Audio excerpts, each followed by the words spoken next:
ఇప్పటి నుంచి ప్రతి ఒక్కరి ఫోన్లో సంచార్ సాథీ యాప్ ఖచ్చితంగా ఉండాలి అని గవర్నమెంట్ ఆర్డర్స్ పాస్ చేసింది. ఇంతకీ ఏంటి యాప్ అండ్ ఇది మన ఫోన్లో మ్యాండేటరీగా ఎందుకు ఉండాలి? సో ఈ రకంగా యాప్ గురించి రకరకాల వార్తలు చక్కర్లు కొడుతున్న టైంలో లేటెస్ట్ న్యూస్ ప్రకారం ఈ యాప్ యూజ్ చేయడం ఆప్షనల్ అని, మ్యాండేటరీ కాదని సెంట్రల్ మినిస్టర్ క్లారిటీ ఇచ్చారు. అండ్ ఈ యాప్ ద్వారా మనకుండే అడ్వాంటేజెస్ ఏంటి, డిస్అడ్వాంటేజెస్ ఏంటి, ఇలా ప్రతి ఒక్కరి మైండ్లో రకరకాల క్వశ్చన్స్ రైజ్ అవుతున్నాయండి. వాటికి సమాధానమే ఇవాల్టి మన ఈ వీడియో. సో ఈ వీడియోలో సంచార్ సాథీకి సంబంధించిన పూర్తి డీటెయిల్స్ ని మనం పిన్ టు పిన్ మాట్లాడుకోబోతున్నాం. ఈ వీడియో చాలా ఇంట్రెస్టింగ్ గా అండ్ ఆల్సో ఇన్ఫర్మేటివ్ గా కూడా ఉండబోతుంది. సో స్కిప్ చేయకుండా ఎండ్ వరకు చూడండి.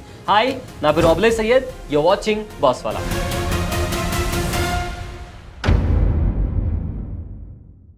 సో ఈ మధ్యకాలంలో ప్రతి ఒక్కరి దగ్గర స్మార్ట్ ఫోన్ ఉంది. ఆ స్మార్ట్ ఫోన్లో రకరకాల యాప్స్ ఉంటాయి. లైక్ పేమెంట్ యాప్స్ అని, గేమ్స్ అని, అదేవిధంగా సోషల్ మీడియా యాప్స్, ఇలా రకరకాల యాప్స్ ఉంటాయి. అయితే వీటిని మనం ప్లే స్టోర్ లేకపోతే యాప్ స్టోర్లో వెళ్ళి మనం స్వయంగా ఇన్స్టాల్ చేసుకుని వాటిని యూజ్ చేస్తాం. సేమ్ అలానే గవర్నమెంట్ సంచార్ సాథీ యాప్ తీసుకొచ్చింది. అయితే ఈ యాప్ మీకు నచ్చినా నచ్చకపోయినా ఖచ్చితంగా మీ ఫోన్లో ఉండాలి అని గవర్నమెంట్ ఒక కొత్త రూల్ని తీసుకొచ్చింది. అండ్ ఆల్సో ఇప్పటికే ఈ యాప్కి 1.2 బిలియన్లకు పైగా సబ్స్క్రైబర్లు ఉన్నట్లు ఒక డేటా చెప్తోంది. అయితే ఇక్కడ మెయిన్ పాయింట్ ఏంటి అంటే, గవర్నమెంట్ ఈ యాప్ తీసుకురావడానికి ముఖ్య ఉద్దేశం ఏంటంటే, ఈ మధ్యకాలంలో చాలా సైబర్ నేరాలు జరుగుతున్నాయి. సైబర్ క్రిమినల్స్ అమాయకుల దగ్గర నుంచి రకరకాల రూపంలో మోసాలు చేసి ప్రజల దగ్గర నుంచి డబ్బులు దోచుకుంటున్నారు. లక్షల్లో కోట్లలో డబ్బులు దోచుకుంటున్నారు. డిజిటల్ అరెస్ట్ల పేరు మీద ఫిషింగ్ ఈమెయిల్స్తో, స్కామ్ కాల్స్తో ఈ రకంగా డబ్బులు దోచుకుంటున్నారు. సో వాటిని అరికట్టడానికి సెంట్రల్ గవర్నమెంట్ ఈ నిర్ణయం తీసుకున్నట్టు తెలుస్తుంది. అండ్ ఆల్సో ఒకవేళ మీ ఫోన్ ఎక్కడైనా పోగొట్టుకున్నా ఆర్ ఎవరైనా దొంగలించినా కూడా ఆ ఫోన్కి సంబంధించిన IMEI నంబర్ ద్వారా ఫోన్ని ట్రేస్ చేయడానికి ఈ యాప్ ఉపయోగపడుతుందని కూడా ప్రభుత్వ వర్గాలు చెబుతున్నాయి. అంతేకాకుండా బ్లాక్ మార్కెట్లో కొంతమంది ఫోన్స్ని అమ్ముతుంటారు. అలాంటి ఇల్లీగల్ యాక్టివిటీస్ని కూడా అరికట్టడానికి ఈ యాప్ని ప్రవేశపెట్టామంటూ కూడా గవర్నమెంట్ చెప్తోంది. అండ్ గవర్నమెంట్ డేటా ప్రకారం ఇప్పటి వరకు ఈ యాప్ ద్వారా 7 లక్షల మొబైల్ ఫోన్స్ను, అంటే దొంగలించబడిన లేకపోతే పోగొట్టుకున్న మొబైల్ ఫోన్స్ను ట్రేస్ చేయగలిగామని ఒక రిపోర్ట్ చెబుతోంది. అండ్ అందులో ఒక అక్టోబర్ మంత్లోనే 50,000 మొబైల్ ఫోన్స్ని ట్రేస్ చేయగలిగారు. 2023లో సంచార్ సాథీ ప్లాట్ఫామ్ని స్టార్ట్ చేశారు. అండ్ కొన్ని న్యూస్ రిపోర్ట్స్ ప్రకారం 28 నవంబర్ రోజున అన్ని మొబైల్ ఫోన్స్లో సంచార్ సాథీ యాప్ మ్యాండేటరీగా ఉండాలని ప్రభుత్వం డెసిషన్ తీసుకున్నట్లు కొన్ని వార్తా సంస్థలు చెప్తున్నాయి. అయితే ఈ కొత్తగా వచ్చిన ఆర్డర్స్ ప్రకారం ఏవైతే కొత్త మొబైల్స్, మార్కెట్లో రాని కొత్త మొబైల్స్ ఉంటాయో అందులో ఖచ్చితంగా ఈ సంచార్ సాథీ యాప్ ఉండాలని ప్రభుత్వం చెప్పిందంట. అండ్ ఆల్సో ఏవైతే మొబైల్స్ ఆల్రెడీ మార్కెట్లో ఉన్నాయో, అంటే మీ దగ్గర నా దగ్గర ఉన్న ప్రెసెంట్ ఉన్న mobile phones next Android or iOS update వచ్చే టైంకి ఫోన్లో ఖచ్చితంగా ఇన్బిల్ట్ సంచార్ సాథీ యాప్ ఉండాలని గవర్నమెంట్ ఇప్పటికే మొబైల్ కంపెనీస్కి చెప్పడం జరిగిందట. అండ్ ఆల్సో కొన్ని రిపోర్ట్స్ ప్రకారం ఈ యాప్ ఏదైతే ఉందో, అంటే సంచార్ సాథీ యాప్ వన్స్ మీ ఫోన్లో ఇన్స్టాల్ అయిన తర్వాత దాన్ని అన్ఇన్స్టాల్ చేయడం కానీ లేదా రిమూవ్ చేయడం కానీ కుదరదు. లెట్స్ సే ఫర్ ఎగ్జాంపుల్, మీరు ఒకవేళ కొత్త ఫోన్ కొన్నారనుకుందాం. సో ఈ కొత్త ఫోన్లో సంచార్ సాథీ యాప్ ఉంటే దాన్ని మీరు అన్ఇన్స్టాల్ చేసుకోలేరు. అండ్ ఆల్సో మీ దగ్గర ఒక పాత ఫోన్ ఉంటే మొబైల్ కంపెనీస్ అన్ని తమ సాఫ్ట్వేర్ని అప్డేట్ చేస్తున్నాయి. సో ఈ అప్డేట్ చేసే ప్రక్రియలో మీ ఫోన్లో సంచార్ సాథీ యాప్ ఉండేలా చూస్తాయి. సో ఒక్కసారి మీ ఫోన్లో సంచార్ సాథీ యాప్ వచ్చిన తర్వాత మీరు ఆ యాప్ని డిలీట్ చేయడం అసాధ్యం. అయితే ఈ రకంగా నవంబర్ 28న వచ్చిన కొన్ని రిపోర్ట్స్ ప్రకారం ఇది డిలీట్ చేయడం కుదరదు అని వార్తలు వస్తున్నాయి. కానీ గవర్నమెంట్ ఈరోజు దీని గురించి కాస్త క్లారిటీ ఇచ్చింది. ఒకవేళ మీకు యాప్ నచ్చకపోతే మీరు యాప్ని డిలీట్ చేసుకోవచ్చు. అయితే రాబోయే రోజుల్లో దీనికి సంబంధించి మరింత క్లారిటీ రావాల్సి ఉంది. అయితే బ్రీఫ్గా ఈ యాప్కి సంబంధించిన ఫీచర్స్ ఏమున్నాయో ఒకసారి చూద్దాం. నెంబర్ 1, సైబర్ మోసాలు. ఈ మధ్య కాలంలో చాలా సైబర్ మోసాలు జరుగుతున్నాయి.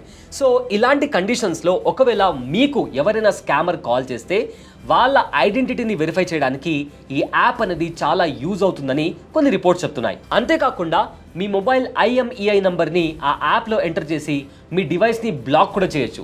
దాని ద్వారా ఎవరైతే ఆ ఫోన్ని దొంగలించారో వాళ్ళు ఏ నెట్వర్క్కి కూడా కనెక్ట్ కాలేరు. నెంబర్ 3, ఈ యాప్ ద్వారా మీ పేరు మీద ఎన్ని సిమ్ కార్డులు ఉన్నాయో కూడా చెక్ చేసుకోవచ్చు.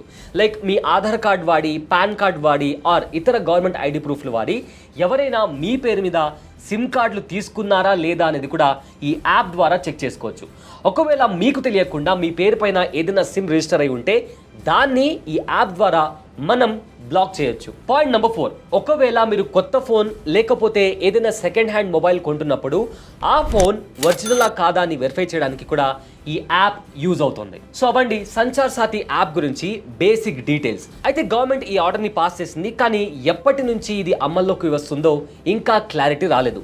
అయితే ఈ Sanchar సాథి website are Sanchar సాథి app అనేది ఎలా కనిపిస్తుందో ఒకసారి మనం లైవ్లో చూద్దాం. సో ఒకసారి మీరు క్రోమ్ ఓపెన్ చేసి ఎనీ బ్రౌజర్ ఓపెన్ చేసి సంచార్ సాథి అని టైప్ చేయండి.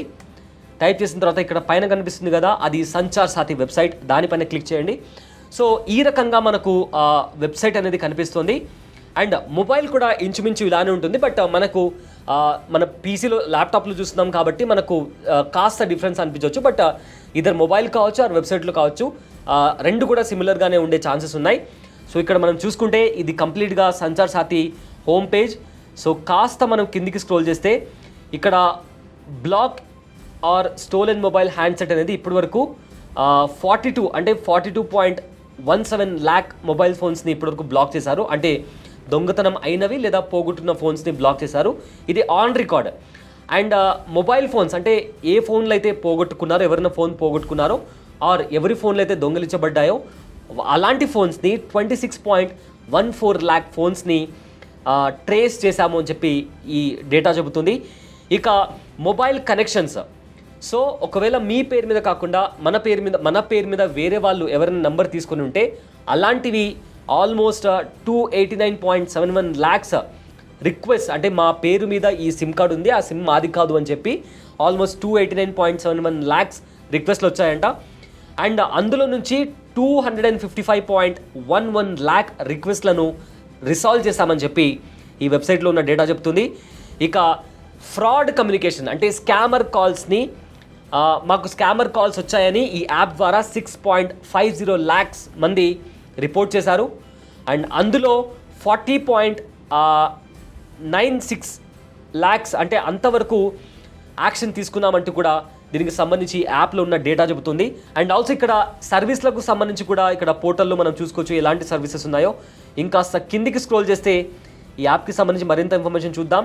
సో ఒకవేళ మీరు సస్పెక్టెడ్ ఫ్రాడ్ కమ్యూనికేషన్ లేదా స్పామ్ కాల్స్ రిపోర్ట్ చేయాలి అనుకుంటే ఇక్కడ క్లిక్ చేయొచ్చు. లేదా మీ మొబైల్ ఫోన్ దొంగతనమైనా లేదా ఎక్కడైనా పోగొట్టుకున్నా దాన్ని బ్లాక్ చేయాలంటే ఈ ఆప్షన్ పైన క్లిక్ చేయొచ్చు. ఆర్ ఎల్స్ మీ పేరు పైన వేరే ఎవరో మీ పేరు వాడుకొని మొబైల్ సిమ్ కార్డ్ తీసుకున్నారనే డౌట్ మీకుంటే ఇక్కడ క్లిక్ చేసి మీ డీటెయిల్స్ ఎంటర్ చేసి ఆ సిమ్ కార్డ్ని బ్లాక్ చేయించవచ్చు. ఇక్కడ మనం కొంటున్న మొబైల్ ఫోన్ అది ఫస్ట్ హ్యాండ్ కావచ్చు, సెకండ్ హ్యాండ్ కావచ్చు, అది ఒరిజినలా ఫేకా తెలుసుకోవడానికి ఇక్కడ వెళ్ళి మనం అందులో ఉండే IMEI నెంబర్ ఎంటర్ చేస్తే అది ఫేకా ఒరిజినల్ అనేది మనకు తెలుస్తుంది. ఇక నెక్స్ట్ ఇంటర్నేషనల్ కాల్, ఇండియన్ నెంబర్తో ఇంటర్నేషనల్ కాల్ వస్తే దాన్ని వెరిఫై చేసుకోవడానికి ఆ నెంబర్ ఇక్కడ ఎంటర్ చేసి ఆ నెంబర్ జెన్యూనా లేదా ఎవరైనా స్కామర్స్ కాల్ చేస్తున్నారా అని కూడా మనం ఇక్కడ తెలుసుకోవచ్చు. సో ఈ రకంగా మన వైర్లెస్ ఇంటర్నెట్ సర్వీస్ ప్రొవైడర్ ఎవరైతే ఉన్నారో వాళ్ళ గురించి తెలుసుకోవాలంటే ఈ ఆప్షన్ మనం క్లిక్ చేసి తెలుసుకోవచ్చు. అండ్ ఆల్సో కొన్ని కాంటాక్ట్ డీటెయిల్స్, ఫర్ ఎగ్జాంపుల్ గవర్నమెంట్కి సంబంధించిన కాంటాక్ట్ డీటెయిల్స్ అలాంటివి ఏమన్నా కావాలంటే ఈ ఆప్షన్ పైన క్లిక్ చేసి మనం డీటెయిల్స్ అనేవి తెలుసుకోవచ్చు. సో ఈ రకంగా ఇందులో రకరకాల సర్వీసెస్ ఉన్నాయి సిటిజన్స్ కోసం.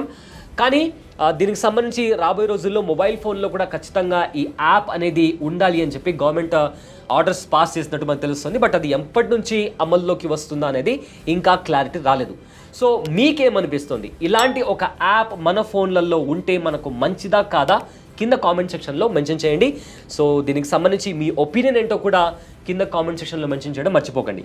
ఇంకో ఇంట్రెస్టింగ్ వీడియోతో మళ్ళీ కలుద్దాం. This is Abule Syed. Thanks for watching. Boss Wala. Be the boss.